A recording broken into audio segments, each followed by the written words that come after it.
La semana pasada, durante su visita a algunos países de Centroamérica y Cuba, el presidente de México, Andrés Manuel López Obrador, volvió a mostrar su respaldo a las dictaduras de Cuba, Venezuela y Nicaragua.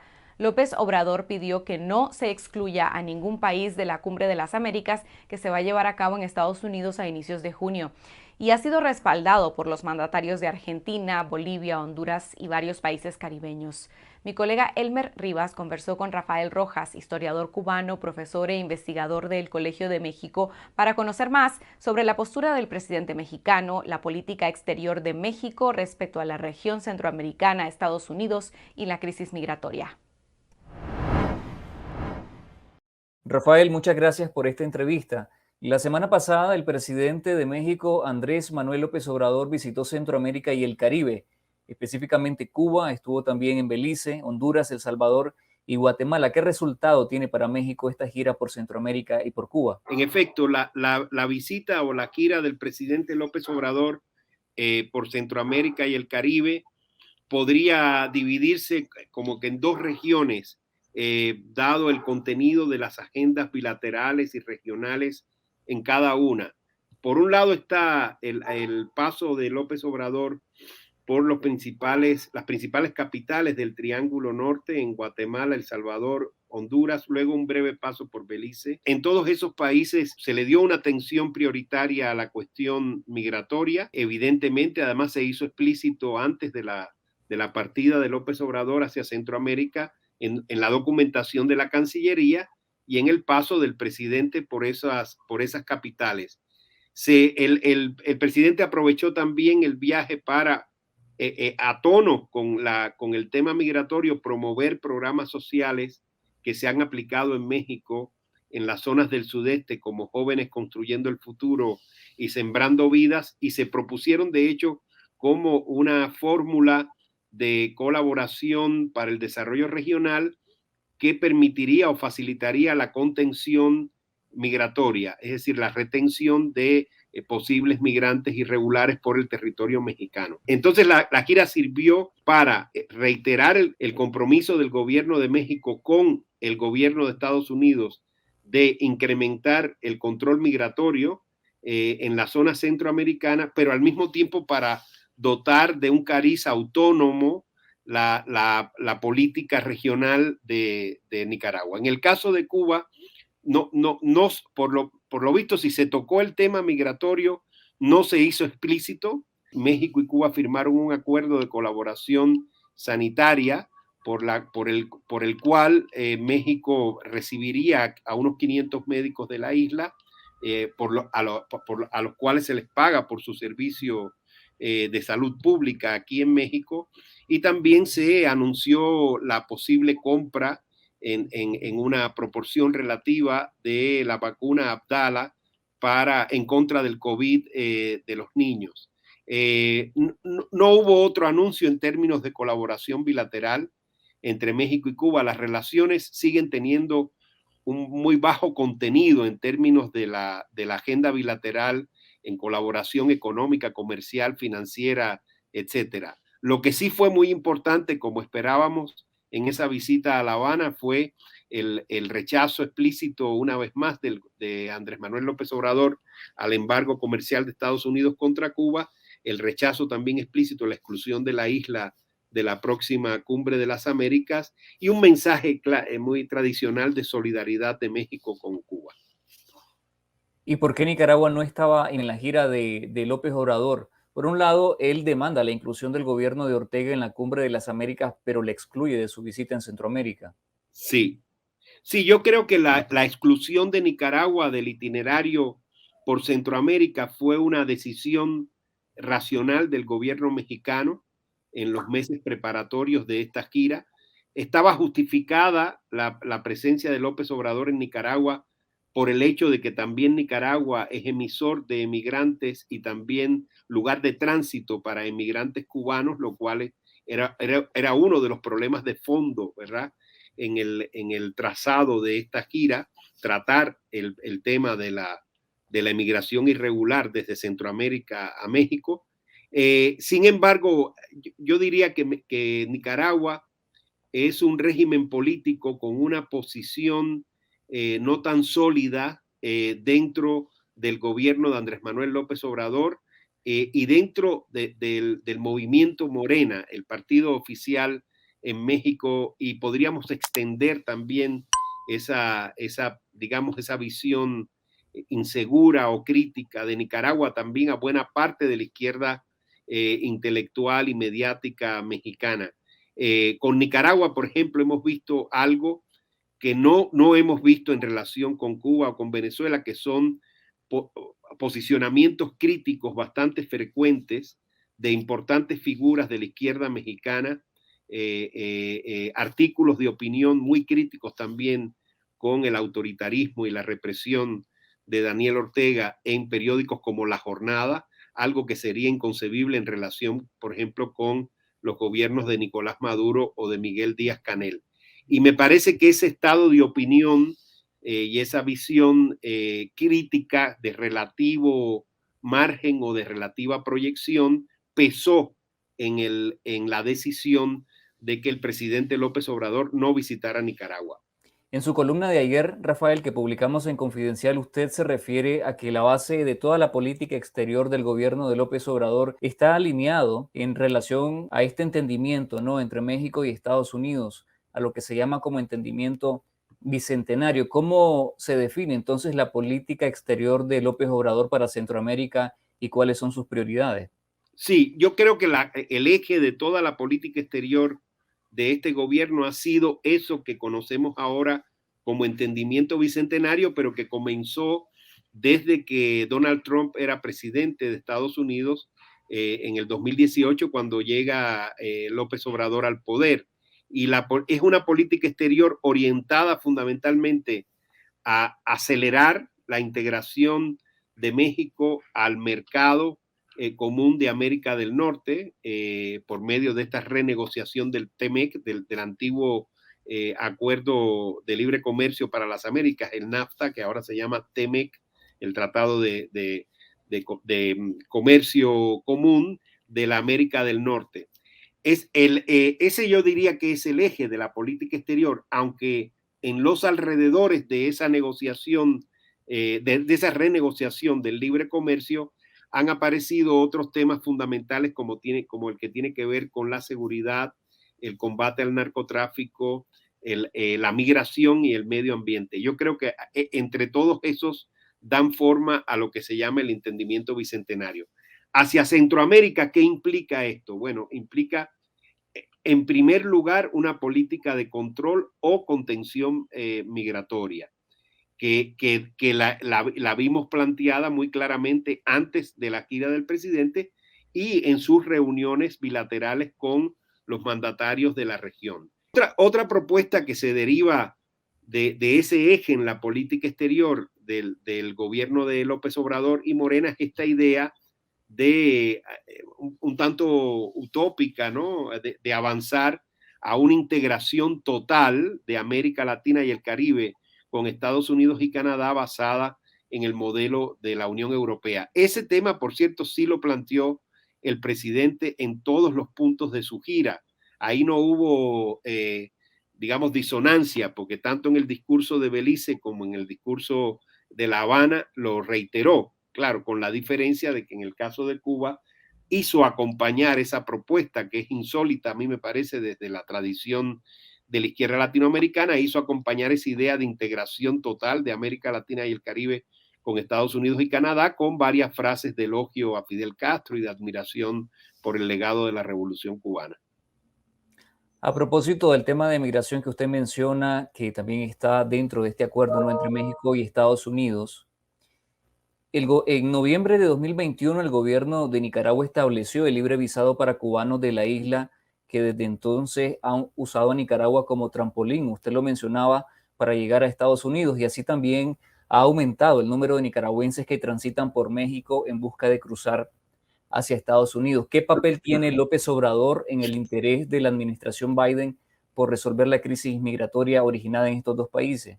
Fundamental, yo creo que ese era uno de los objetivos de la gira y se vio muy claramente en Guatemala, Honduras El Salvador e incluso en Belice, que tiene que también es un lugar de tránsito, pero como emisor tiene un papel muy pequeño en términos de potencial migratorio. Pero es evidente que tanto el caso nicaragüense como el cubano están en el trasfondo de toda esta nueva ofensiva en términos de política migratoria. Cuando unos días antes del viaje de López Obrador, como sabemos, el presidente de México habló con el presidente Joe Biden por teléfono y según se trascendió de ambos lados, se trató el tema migratorio. También el canciller Marcelo Ebrard viajó a Washington a reafirmar el papel de México en esta política de contención migratoria y prometió que México incrementaría el reforzamiento militar de la frontera sur y la frontera norte con la Guardia Nacional y que incrementaría las detenciones y las deportaciones de migrantes irregulares, incluyendo los nicaragüenses y los cubanos. Entonces yo creo que evidentemente, eso lo supimos antes de que López Obrador viajara, evidentemente formó parte de estos diálogos bilaterales en la región y me parece que trazan muy bien una de las líneas de acción, ¿verdad?, de este gobierno, del gobierno mexicano en los próximos meses para auxiliar de algún modo al gobierno de Joe Biden en la contención migratoria. Vamos a escuchar lo que dijo López Obrador durante su conferencia matutina de este martes 10 de mayo. Se excluye, si no se invita a todos, va a ir una representación. Me representaría el canciller Marcelo. ¿Y cuál sería el mensaje? ¿Sería un mensaje de protesta?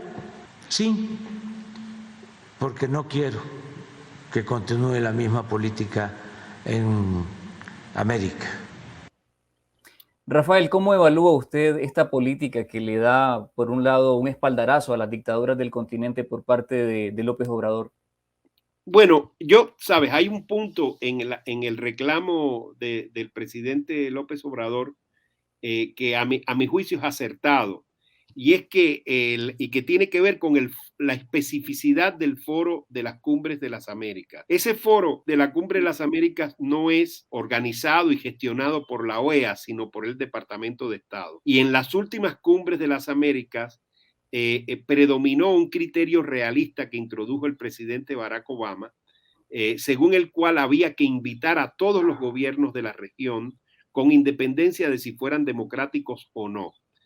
Es decir, la posición del gobierno de Estados Unidos y del Departamento de Estado en tiempos de Obama era que Estados Unidos respaldaba los posicionamientos de la OEA en los casos en que había violación de la Carta Democrática Interamericana y si había sanciones o expulsiones del organismo, como sucedió, ¿verdad?, en tiempos de Obama con Venezuela, ya ha sucedido más recientemente con Nicaragua. Entonces, Estados Unidos apoyaba, digamos, la posición de la OEA en relación con la Carta Democrática Interamericana, pero a la vez proponía una inclusión total en las Cumbres de las Américas. A mí me parece que el reclamo de López Obrador, que ahora se hace público, pero que forma parte de un conjunto de reclamaciones diplomáticas por canales diplomáticos, ¿verdad?, de gobiernos latinoamericanos al Departamento de Estado y que tienen lugar desde diciembre del año pasado, va en el sentido de que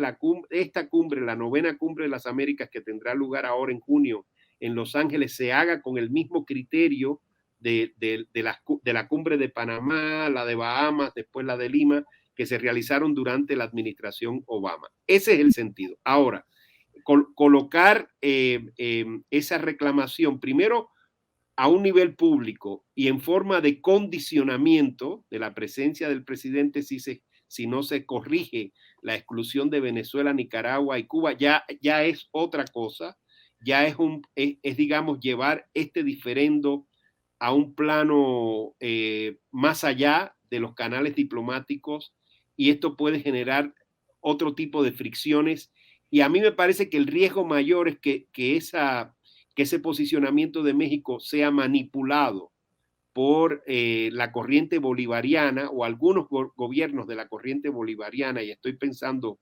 fundamentalmente en el gobierno venezolano y en el nicaragüense, fíjate, no tanto en el cubano, sino en el venezolano y en el nicaragüense, podrían aprovechar ese posicionamiento para avanzar en el objetivo de boicotear la Cumbre de las Américas.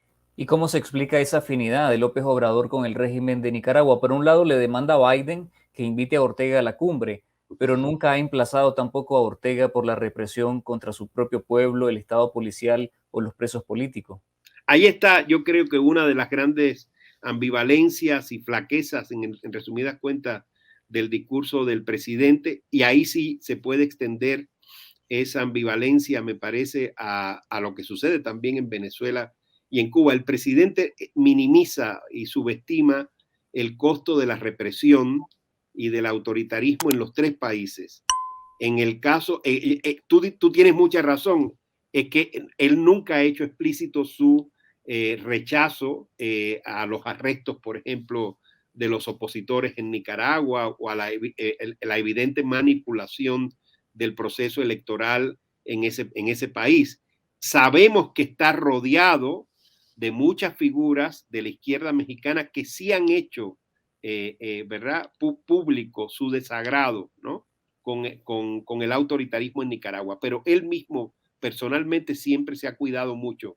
Yo mencionaba por ahí que ha habido algunos desencuentros y algunas fricciones diplomáticas, pero han sido entre la Cancillería mexicana y funcionarios de esa Cancillería y el gobierno de Daniel Ortega. Pero el presidente siempre se ha cuidado de colocarse fuera de esa posición, y siempre que aparece el tema de Nicaragua, Venezuela o Cuba, él remite al tema de la autodeterminación de los pueblos, del respeto a la soberanía nacional de cada nación, y también, claro, transmite lo que yo creo que es más peligroso de todo esto, que es esta idea de que la represión y el autoritarismo se justifican o se legitiman por el acoso internacional contra esos regímenes. En el caso de Cuba lo ha llegado a decir textualmente el presidente López Obrador, cuando él minimiza ¿verdad?, la represión de las protestas populares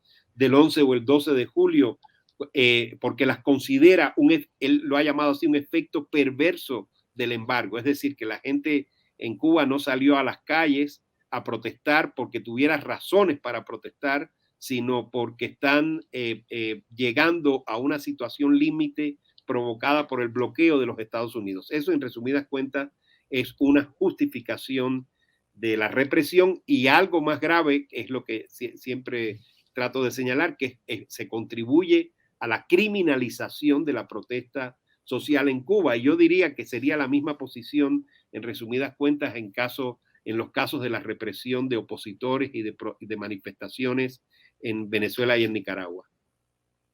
¿Y de qué depende esa postura de López Obrador hacia Nicaragua? ¿Es invariable a corto o mediano plazo? ¿Puede cambiar? ¿Tiene algún costo político para López Obrador apoyar al régimen de Ortega? Puede ser, por lo que antes señalaba, que hay un sector con una visión crítica de lo que sucede en Nicaragua en la izquierda mexicana y que no vemos en relación con Cuba y Venezuela, curiosamente, ¿no? En ese sector puede ser costosa la posición del presidente.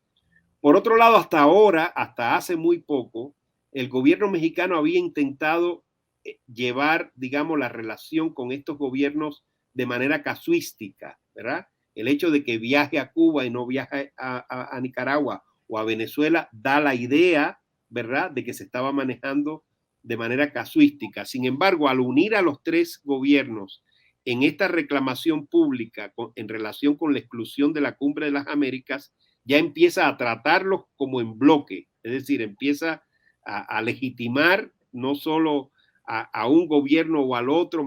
Lo que sucede en este tipo de aproximaciones al bloque bolivariano como tal es que no sabemos realmente cuáles son las prioridades de cada gobierno y del bloque en sí, porque en ese caso entonces el presidente López Obrador podría estar abriendo un margen de manipulación de la política exterior mexicana desde el bloque bolivariano. Y en estos escenarios, ¿López Obrador pretende ejercer algún liderazgo regional o convertirse en una especie de intermediario entre estos regímenes y la administración Biden? Definitivamente así es. Teníamos algunas dudas de si realmente había un proyecto de liderazgo regional, pero ahora con lo que ha sucedido en las últimas semanas ya hay que descartar esas dudas y evidentemente ya López Obrador, digamos, ha puesto en marcha esa aspiración a un liderazgo regional, especialmente en lo que se refiere a un posible diálogo diplomático entre estos gobiernos bolivarianos y la administración Biden. Y otra vez, aquí el tema, en el caso de Cuba, me parece que es muy justificable, digamos, un intento de mediación entre Estados Unidos y la isla. Yo no estoy tan seguro de que el gobierno cubano, digamos, esté totalmente de acuerdo con el esquema de mediación que propone López Obrador, pero digamos que lo deja correr o lo tolera, incluso lo agradece. Porque no estoy tan seguro de que el gobierno cubano le vea una eficacia o un éxito en el corto plazo a cualquier tipo de mediación. Pero digo que en el caso de Cuba está justificado porque en efecto hay un diferendo histórico, ¿no?, entre los dos países de más de 60 años. Ha habido un retroceso enorme de aquella normalización diplomática emprendida por Barack Obama en los últimos años, primero con Trump y luego con Biden, que han reforzado las sanciones contra la isla. En el caso de Venezuela y Nicaragua, como tú y yo sabemos, es distinto el fenómeno. Allí ha habido un deterioro de la relación, del vínculo bilateral con Estados Unidos como consecuencia de un clarísimo avance hacia el autoritarismo en los dos países, ¿no? ¿Y qué se puede esperar de la Cumbre de las Américas con la probable ausencia de López Obrador y de otros presidentes de América Latina y el Caribe? Bueno, ahí habrá que ver quiénes son los que no van. Yo calculo que si no va el presidente López Obrador, probablemente no vayan otros, aunque no estoy tan seguro. Tendría que ver. Tengo la impresión de que la política exterior del presidente Alberto Fernández, por ejemplo, se ha estado diferenciando un poco de la de López Obrador en relación con la guerra en Ucrania, por ejemplo, o en la relación con Europa en los últimos meses. Y Argentina es la presidenta pro tempore de la CELAC. Lo que decida Argentina va a ser muy importante. Y si el presidente Fernández decide ir, entonces me parece que las ausencias van a estar concentradas en el bloque bolivariano, es decir, en los gobiernos del Caribe, en Bolivia y no mucho más.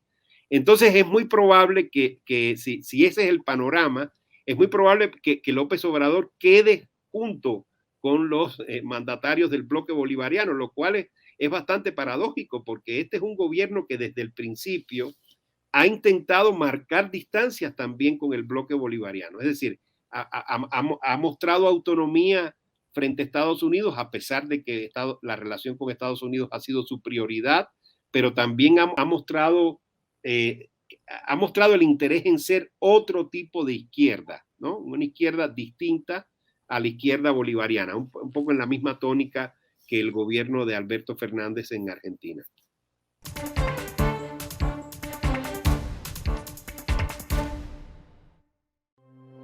Confidencial, 25 años investigando y contando la verdad, la política, la economía y la sociedad. La aspiración de un país con democracia, prosperidad y justicia. La corrupción, la pobreza y la violencia. Los temas que afectan e interesan a todos los nicaragüenses. Revelamos la verdad que otros ocultan. Fiscalizamos el poder. Promovemos el debate público. Hacemos periodismo independiente. Por una ciudadanía crítica y mejor informada. Contá con nosotros. Estamos cada vez más cerca de vos. Nunca podrán confiscar la verdad. Confidencial, conectados con la verdad.